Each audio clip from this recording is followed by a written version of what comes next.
Nous allons utiliser le DAF Pegimel dans Maseret Baba Metzia. Nous reprenons à la 5e ligne du DAF Pegimel. Et la Gemara va essayer de donner une autre réponse que celle qui avait été donnée précédemment pour expliquer la contradiction qu'il y a entre les deux halachot qui ont été cités au nom de Rabbi Meir. Une première fois, on voyait que quelqu'un qui portait un tonneau et qui tombait, on avait dit justement que s'il tombait, il n'était pas tout dispensé de payer le tonneau qu'il avait cassé.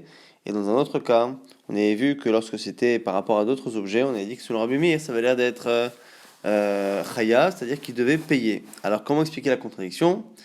Maintenant, on nous dit Rabbi Chia, et Rabbi Chia bar Abba, Rabbi Yochanan, au nom de Rabbi Yochanan, Shvu'azo takanat chachamim hi.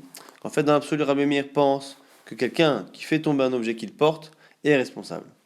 La seule raison pour laquelle, dans le cas du tonneau, il a dispensé si la personne jure pour justement se dispenser, c'est une takanat chachamim, c'est chachamim qui ont instauré cela pour améliorer certaines situations, de telle sorte que chez Im et Ataomerken, car si tu ne fais pas ainsi, personne n'acceptera de rendre service ou de porter un objet pour son prochain, de peur que s'il le casse, il soit chayav de payer. Maintenant, la Gemara pose la question technique. Echim shtabar, que doit-il jurer pour se dispenser? Amara Barava nous dit Shevura, shelo bechavana, shevartia. Il doit jurer qu'il n'a pas fait exprès de le casser. Maintenant, on nous explique la suite de la Braïta, qu'on avait déjà vu hier dans la première version, mais qu'on voit maintenant selon cette version de Rabbi Chia. Bata, Rabbi Yehuda lemema, et vient Rabbi Yehuda et dit Shomer chinam ishava, nosesachar ishalem, que celui qui est gardien pour un objet, un gardien donc bénévole, doit jurer. Nosesachar, celui qui est payé pour le garder, il doit payer. Haïkedine, chacun doit, chacun comme ça, la classique. Rabbi Lazar vient dire les mêmes. En Gemara in, effectivement, Gemara, on a l'héritage que la lacha est comme Rabbi Meir. Mais simplement, je m'étonne comment ils peuvent être tous les deux dispensés de jurer à la fois celui qui est gardien bénévole et à la fois celui qui porte. Pourquoi? Je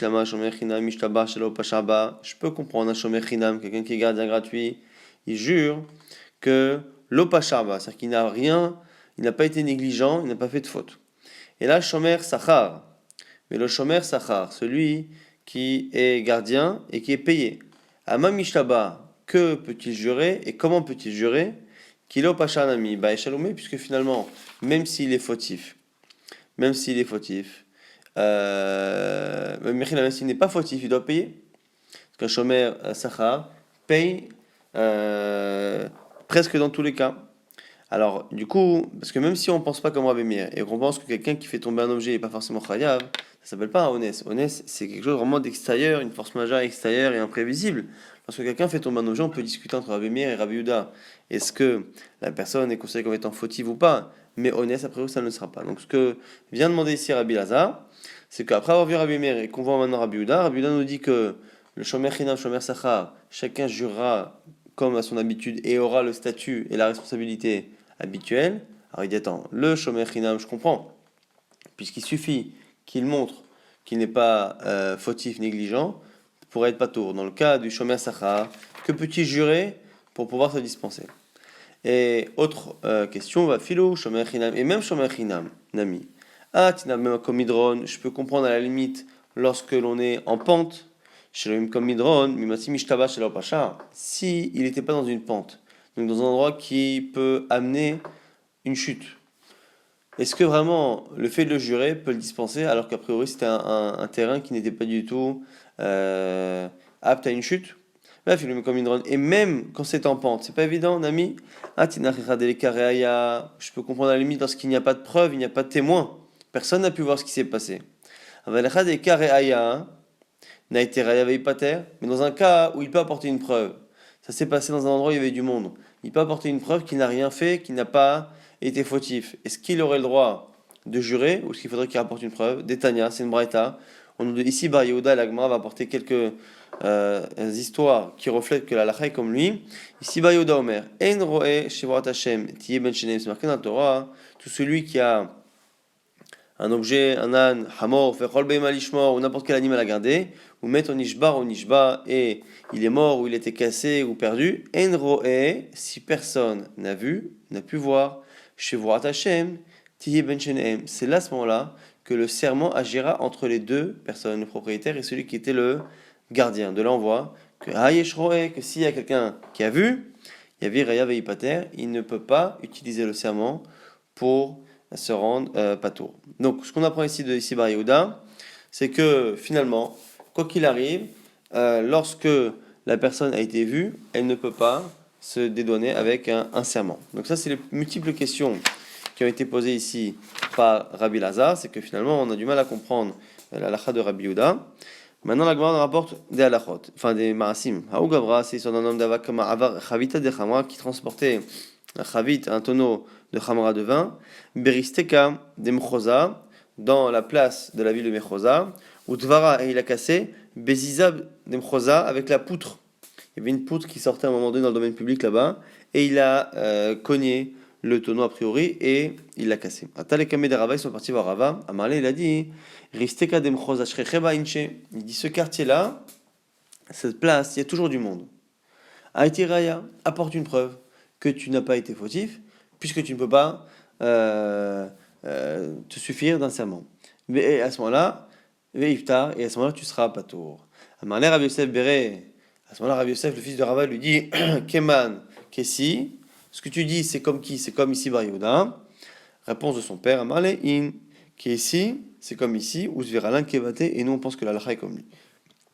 Autre histoire, Aougavrad, Amarle Lechavre, c'est l'histoire d'un homme qui a dit à un autre Zilzvenia Arba Mea Dani Chamra, va m'acheter 400 tonneaux de vin pour moi. Donc il lui donne de l'argent, va m'acheter 400 tonneaux de vin. Azal Zevanle, il est parti lui acheter. Et Safata Lekame Amale, il est revenu, il lui a dit Zvinilach Arba Mea Dani Chamra, je t'ai acheté 400 tonneaux de vin. Ut Kifulehu. Et ils ont tourné, c'est devenu du chometz, du vinaigre. Atalekame de Rava, ils sont venus voir Rava. Quelle était évidemment la discussion? C'est est-ce que ce qu'il dit est vrai? Ou est-ce qu'en fait, il a donné du vinaigre qui était à lui, ou il a acheté du vin tourné au vinaigre? Il a acheté du vinaigre et donc à bas prix, il a gardé le reste de l'argent pour lui et il fait croire qu'il a acheté du vin qui a tourné. Alors que lui répond Rava? Amale, Arba me adane chamrat, qui fait 400 tonneaux de vin qui tournent? Kala Hitler limilta, c'est une chose qui se sait, il y a une rumeur, la nouvelle se répand. Zila iteraya, donc du coup c'est comme si c'était certain que quelqu'un avait dû voir la situation que toi tu nous décris, et donc apporte une preuve de cela. Et Mekera, kizavant lehu hamram alia av. Prouve-nous que lorsque tu l'as acheté c'était du vin, veipta, et soit dispensé. Amalé Rav Yosef verre Keman qui est ici. Même question que Rav Yosef a dit à son père en disant mais attends, c'est comme ici. Amalé il a dit in, qui est ici, ou Zviralan qui est vaté, c'est comme ici parce que la halakha est comme lui. Kin Rav Yechia Bar Yosef, Besicha, Takana de Rav Yechia Bar Yosef, dans la ville de Sicha, Ané de Darou Be'agra, donc ceux qui avaient l'habitude de porter, ils portaient avec une sorte de bâton, ils portaient des poids avec un bâton. Ceux-là, donc, Aoud de Darou Be'agra, Ve'idbar, et ils ont porté un poids qui était trop lourd, et ça s'est cassé. Et Shalem Palga, le porteur, qui a porté donc avec ce bâton-là, ce qu'il avait sur l'épaule, il a posé dessus un poids trop lourd et la chose est tombée et elle s'est cassée, il ne paiera que la moitié. Maïtama, pourquoi? Nafish lechad vezutar lettré. Parce que ici, le poids dont on parle est un poids qui est trop léger pour deux personnes. Donc les gens n'ont pas l'habitude de porter à deux et de payer deux personnes. Un peu trop lourd pour une personne. Et donc, finalement, ce que nous dit c'est la Gemara, que puisque Nafish lechad vezutar lettré, trop grand pour un, trop petit pour deux, il est à la fois proche d'un honest, de quelque chose qui le dépasse, mais il est proche de la faute. Donc il est entre la faute, avec une distance de la faute et de la force majeure. Et du coup, à ce moment-là, il ne paiera que la moitié. Bédigla, si par contre, il a porté avec un morceau de bois qui est fait particulièrement pour faire porter à une seule personne un objet qui normalement devrait être porté par deux personnes, à ce moment-là, ça veut dire qu'il savait dès le départ que ce n'était pas possible de le faire, et à ce moment-là, Michel Nkoula, il paiera le tout. Dernière petite histoire. Rabba Bar Bachana, Tavrou le Anouch Shekolae Havita de Chamra. Il a demandé à des porteurs de lui porter un tonneau de vin et ils le lui ont cassé. Chacun les glimaïou, lui pour se faire payer, il n'avait pas de quoi canirer, il leur a pris leurs vêtements, leurs manteaux. À tous ils sont partis, Vamro les Rav, ils sont partis voir Rav au Beddin et ils lui ont dit Amarle, Avleu glimaïou. Alors Rav, du coup, après avoir entendu l'histoire, a demandé à Rabba Bar Bachana de rendre les habits aux porteurs. Amarle il a dit Dina Achi, quoi c'est ça la halakha? Amarle il a dit In. Oui, alors pas la halakha stricte, mais pour toi oui. Les man teler beder tovim. Parce que dans Michelet qui dit afin que tu ailles dans le chemin des justes, c'est-à-dire que toi il faut que tu ailles un peu au-delà de la halakha stricte. Et il alors il leur a rendu à ce moment-là le vêtement. À Molé, ils ont continué, ils ont dit Ani Ana, nous on est pauvres, Tachinan Kulayoma, on a travaillé toute la journée. Et Kafinan, les Velit les Malamide, et maintenant qu'on s'est fatigué, on a faim et on n'a rien à manger. Amarle, Rav leur dit à ce moment-là, Zila Vagairu, il dit à Rabba Bachana, paye-leur leur salaire. Amarle a dit, quoi, dina achi, la lacha est comme ça. Amarle a dit, in, pour toi oui, mais ochot tzadikim tishmor, et tu garderas le chemin des tzadikim. Seconde fois, il lui demande d'aller lifnim et shuratadim. Première fois, pour ne pas réclamer son dû, c'est-à-dire le tonneau. Et la seconde fois, non seulement il ne réclame pas son dû, mais en plus il paye de sa poche le salaire pour ces gens qui ont tout de même fourni un effort, même si finalement il n'était pas strictement khayab lui de payer. Au final, il a deux raisons d'aller mifnim, mishwatadim, et d'à la fois leur rendre leurs vêtements et à la fois de leur payer leur salaire. Nous avons terminé le Perek Asocheret Haomanim, maintenant Asocheret Hapoalim. Celui qui engage des employés, vers Malaim, il leur dit les Hashkim ou la arrive. Il leur émet une condition, et il veut qu'ils commencent très tôt la journée et qu'ils terminent très tard. Donc il leur demande de travailler plus que la coutume. Si dans la région on n'a pas l'habitude de se lever si tôt, travailler, et de terminer si tard le travail, et Noracha et les Chofan, il ne pourra pas les contraindre à appliquer cette condition qu'il a émise au départ, même s'ils ont été d'accord. Comme Shinagou Lazun, Yazun, il s'appelle Bimtika, il s'appelle. Là, on a l'habitude de donner à manger. On donne à manger. Lorsqu'on a l'habitude de leur donner Metika, c'est le minimum. C'est un peu un petit plat avec un peu de pain, il leur donnera. Akol ki minhag amdina, et c'est ça qu'il faut retenir, c'est que tout tirera en fonction du minhag amdina, c'est l'habitude, les coutumes du pays, de la ville, qui vont déterminer les termes du contrat et non pas ce qui a pu être dit entre les protagonistes. Masé Rabbi Yochanan ben Matia. On rapporte l'histoire de Rabbi Yochanan ben Matia, qu'on a étudié il y a quelques semaines. Shama Libno, qui a dit à son fils Tsesra Alano pour Alim, va nous trouver des employés. Allah Pasak Laem Mezonot. Il a été avec eux et il leur a dit voilà, vous allez travailler de temps en temps et on va vous donner à manger. Donc Sheba et Selavi, lorsqu'il est parti voir son père, à Marlo, il lui a dit, son père, béni. Afilou, mon fils, Afilou, c'est la M qui sont là, Shlomo Bishato, même si tu leur dresses la même séouda, le même repas que Shlomo Amelech, le roi Shlomo Bishato en son temps, lo yatsata et dechovatra. Tu n'as pas accompli ton devoir vis-à-vis d'eux. Pourquoi chez En bin Abraham, Isaac et Yaakov, car ils sont les fils d'Abraham, Isaac et Yaakov, et ça ne suffit pas. Et là, attention, fais en sorte qu'avant même qu'ils commencent à travailler, Tsevemo il va leur dire, Alminat she'en lachem alay, et la pâte vekitnit. Va leur dire que finalement, tu ne t'engages qu'au minimum, pas du pain vekitnit et quelques légumineux, bilvad seulement. Donc là, ce qui est intéressant, c'est qu'on voit ici que selon Rabbi Yochanan ben Matia, ça n'a pas l'air d'être le minag qui a l'air de fonctionner ici, ça a l'air d'être la parole que son fils a pu avoir, et on voit que c'est le moment où le travail commence qui entérine le contrat. Réponse du coup de Rabban Shimon ben Gamliel, Omer, lo yatzarich lomar hakol ki minaganina. Lui il revient avec la logique qu'on a vue au début de la Mishnah et qui dit il n'y a même pas besoin de corriger cette phrase puisque dans tous les cas c'est le minag amina et qu'on n'a jamais vu que le minag c'est de donner la serouda de Abraham, Isaac, Yaakov ou de Shlomo Amelech. Maintenant, l'Agmara pose justement la question. On a dit qu'on ne pouvait pas contraindre les gens à travailler plus tard, plus tôt. Alors la Gemara pose la question, dit Pshita, c'est évident. La Gemara dit Lo, Tzricha, Tetafa, Lehu, Agraihu. Pourquoi finalement c'est pas si évident, c'est parce que c'est un cas où il aura proposé un salaire plus important. Mahoud et Tema, qu'est-ce que tu aurais pu dire? Amalo, il leur dit Ah, de tafailechu agraichu, la raison pour laquelle je vous ai augmenté le salaire. Adata, de mikad mitu, omarchechitu, bahadai, c'est pour que vous vous leviez plus tôt le matin et que vous travaillez plus tard le soir, pour moi. Kamash malan, de amrouli, non. De là on apprend qu'ils peuvent leur dire Hai tafat lana da'ata, de avdinale avita, shapirta. La raison pour laquelle tu nous as augmenté le salaire, c'est sûrement pour que l'on travaille mieux. Et donc on voit ici que même si le salaire proposé est plus important, on ne tient pas compte de cela pour justement appliquer ces conditions-là à partir du moment où elles sont contraires au minag al-mina, à l'habitude de la ville. Maintenant on nous dit Amar et Lakish, Poael Bechnisato Michelo, Betsiato Michel Baalabait. Ce que nous dit ici Resh Lakish, c'est que on fait une distinction entre le matin et le soir. Poael Bechnisato, le Poael, lorsqu'il rentre en ville, donc c'est-à-dire lorsqu'il rentre chez lui le soir, parce qu'en général ils habitaient en ville, ils sortaient pour aller travailler. Lorsqu'il rentre en ville, c'est Michelo, c'est de son temps, c'est sur son temps qu'il le prend. Betsiato, le matin, lorsqu'il sort de la ville, Michel Balabait, c'est sur le compte du Balabait. C'est-à-dire que lorsque l'on dit que, en général, la journée de travail, elle était à partir du net, à partir du lever du soleil, jusqu'au coucher du soleil, on a dit que là-dessus on ne peut pas aller au-delà, si c'est pas le minag. Et à ce moment-là, ce qu'on nous dit ici, et ça c'est le din Torah.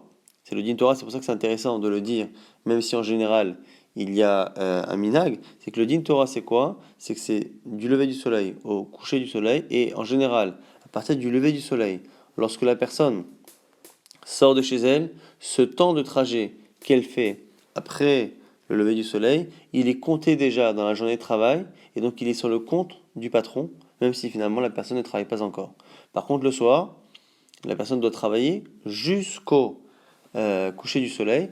Après le coucher du soleil, il rentre, et ce chemin retour, par contre, n'est pas imputé au patron, c'est à lui, entre guillemets, de le payer, c'est-à-dire que c'est sur son compte.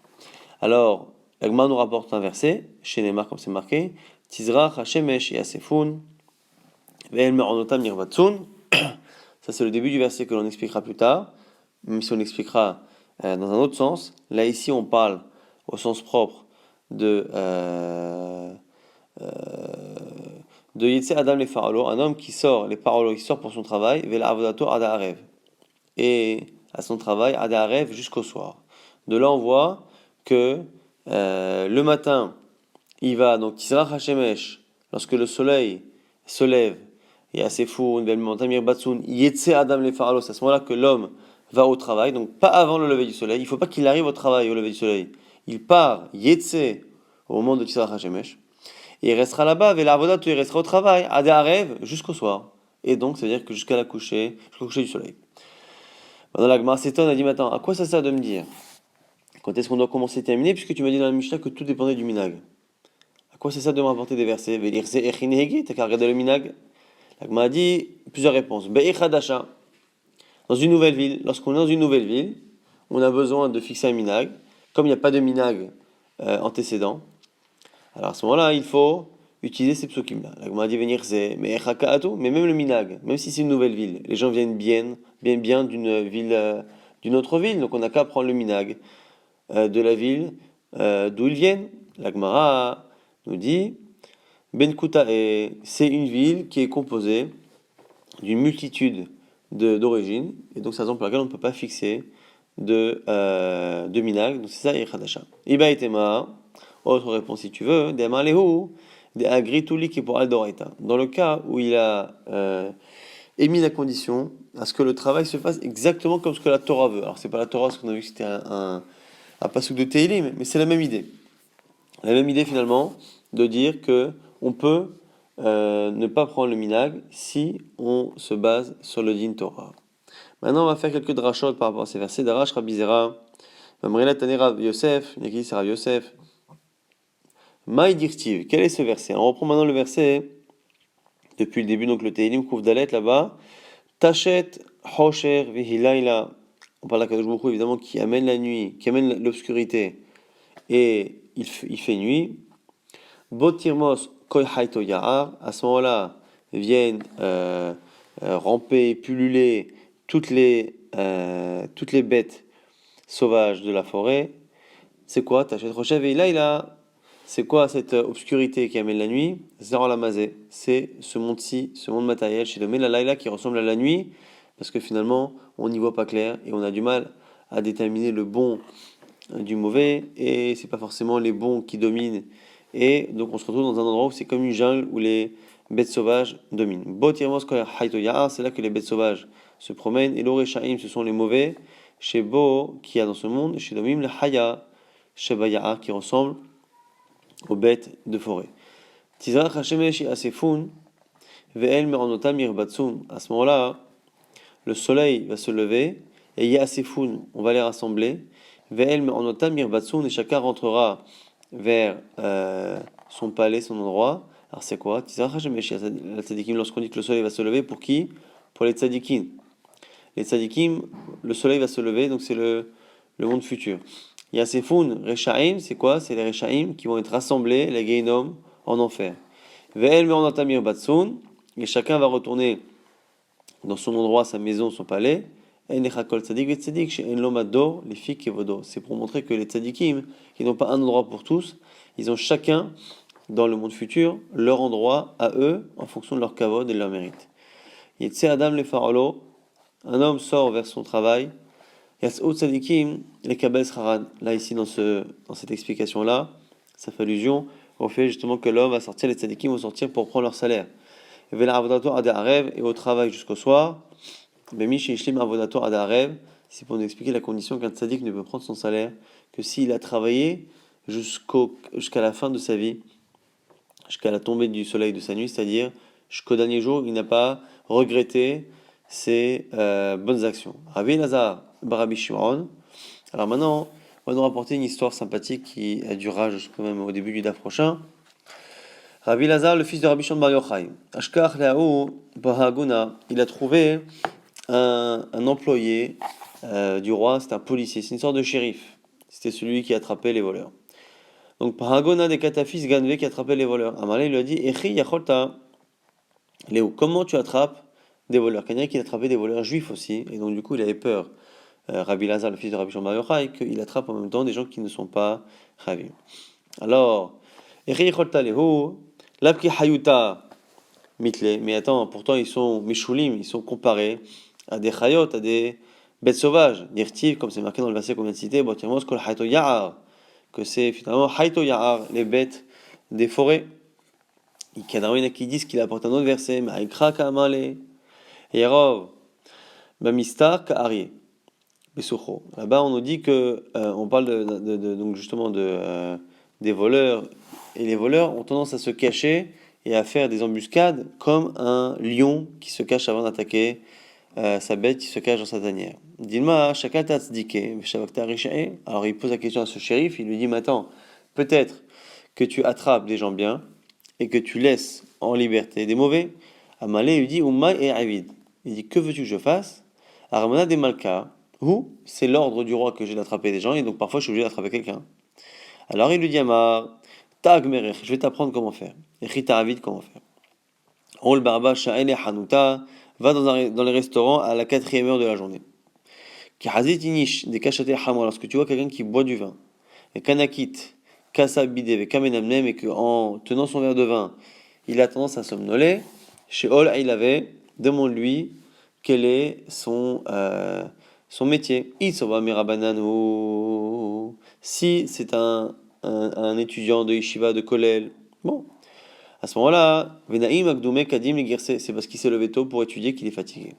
Et pour elle, ou si c'est un employé journalier qui travaille sur des chantiers, Kadim, Karavid, invité, pareil, il s'est levé tôt et il a travaillé, c'est pour ça qu'il est fatigué. Vei Avite Blalia, et s'il te dit qu'il travaille la nuit, ne te dis pas que c'est impossible parce qu'on n'a rien entendu comme travaux. Redoudé, Redit, peut-être qu'il a fait un travail silencieux comme le fait de filer des fils d'or et dans des vêtements. Il y a un travail parfois qui peut être silencieux. Ve'ilo, et si ce n'est aucun de tout cela, Ganavahu, c'est un voleur. Metafse, tu peux l'attraper et être quasiment sûr que c'est un voleur. Bon, voilà, ça c'est une technique qu'il faudrait étudier pour comprendre en quoi elle est si certaine. En tout cas, Ishtama Milta Bemalka.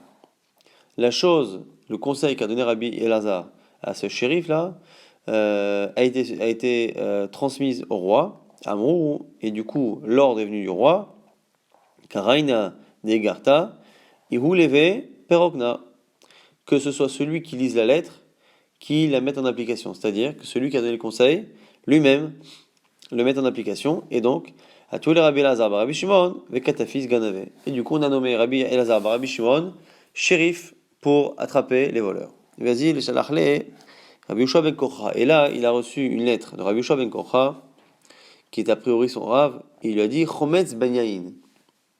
Il lui a dit vinaigre, fils de vin. Tu es le fils de Rabbi Shimon ben Yochai, un grand sadique, et toi tu comportes mal, parce que finalement, Admatai, jusqu'à quand Atamoser Amo Shel Elokeinu, la riga, jusqu'à quand tu vas transmettre, tu vas dénoncer et mettre dans les mains des goïms le peuple de notre Dieu, la riga, à la mort, parce qu'à l'époque ils tuaient les voleurs, et quelqu'un qui justement vole n'est pas chalimita au niveau de la Torah. Et donc il faisait quelque chose qui était à source selon Rabbi Shua ben Kocha, même si on peut expliquer que selon Rabbi Lazar, il pensait que le vol était peut-être un problème trop grave à son époque et il fallait peut-être faire ici une takana, être un peu plus strict que ce que la Torah demande pour faire en sorte justement de régler ce problème-là. En tout cas, ça c'est la discussion qu'il a eu avec ce Rabbi Lazar, avec Rabbi Shua ben Kocha.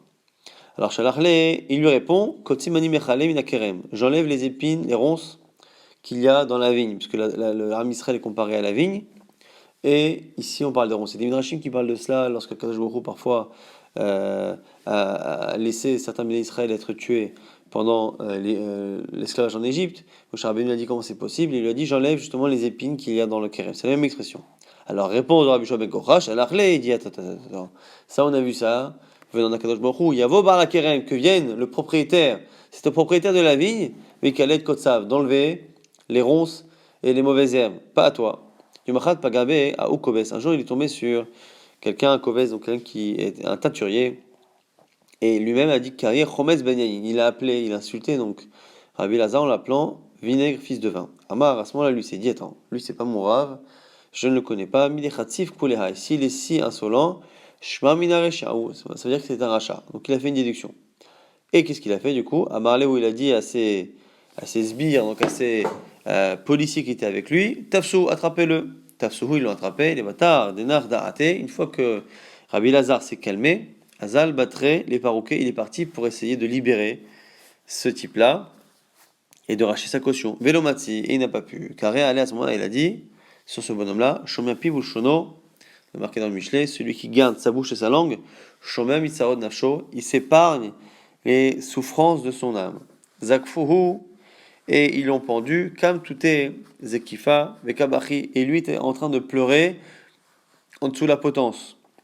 Amoulé, enfin Amarlé, plutôt, il y en a qui disent, il faut dire Amarlé, il lui a dit à ce moment-là, Rabbi, donc c'est l'accusé, il lui a dit, mon maître, Rabbi, Alera Vaenecha, ne sois pas triste, chez ou no, car lui et son fils, donc il parlait de lui-même, moi et mon fils, Baalun Aram Orasab et Yom Kippourim, nous avons une relation avec une femme qui était mariée, une jeune fille mariée le jour de Kippour.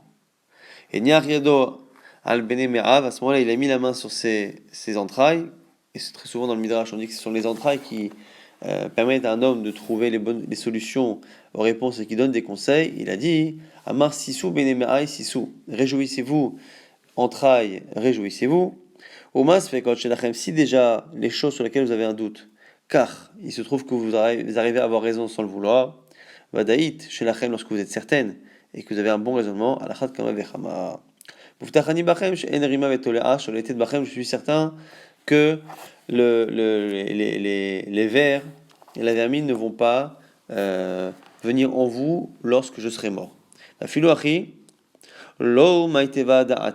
Et du coup, malgré cela, il n'était pas certain. Alors qu'est-ce qu'il a fait? Il a fait une expérience assez intéressante. Ashkuyuhu Sama Deshinta, ils lui ont fait boire un médicament donc anesthésiant. Va'ailuhu le bêta des chicha, on l'a mis sur un endroit en marbre où il n'y avait pas, donc une pièce en marbre toute fermée dans laquelle il n'y avait pas de courant d'air. Le carreau les cressait et on lui a ouvert le ventre. Avou mafkoumine, dikoulé des tarbas, et il sortait de son ventre de la graisse, parce qu'on dit que Rabbi Elazar et Rabbi Shimon étaient très très gros, et du coup ils lui ont pris de la graisse, ou Moudve, Bishimsha, et ils l'ont mise au soleil. Donc ils ont fait la première liposuction rapportée dans l'histoire. Et ils l'ont fait quand Betamuz Ve'av, au mois de Tammuz et Av, donc en plein été, Ve'lo Masreche, et ça n'a pas pourri. Alors du coup, c'était la preuve finalement qu'il avait raison. Il a attendu cela pour savoir qu'il avait raison. La Gemara dit, mais attends, mais c'est pas une preuve. Pourquoi? Kol Tarba, la graisse en général, c'est pas ça qui pourrit dans un corps. Alors, et la Gemara va répondre, elle dit oui, c'est vrai. Kol Tarba l'osriach, mais Shuraiki Sunke Masriach. C'est vrai que la graisse en elle-même ne pourrit pas. Mais par contre, les bulles de sang qu'il y a dans la graisse, oui, Achafalgav, Deika, Shuraiki Sunke, Laomasriach. Et du coup, ici, le chidouche était que même avec le sang qu'il y avait dedans, c'était pas masriach, et du coup à ce moment-là, il a pu dire sur lui-même Rabbi Elazar bar Rabbi Shimon, car rien il l'a lu à son propos, Af Besari Ishkon Avetar, que même ma chair finira par être presque à jamais, c'est-à-dire qu'elle sera éternelle, puisque justement, il a eu la chance de pouvoir voir qu'il était tzaddik jusqu'au bout, malgré ce qu'il avait fait, en voyant justement que sa chair n'était pas quelque chose qui pouvait justement pourrir avec le temps.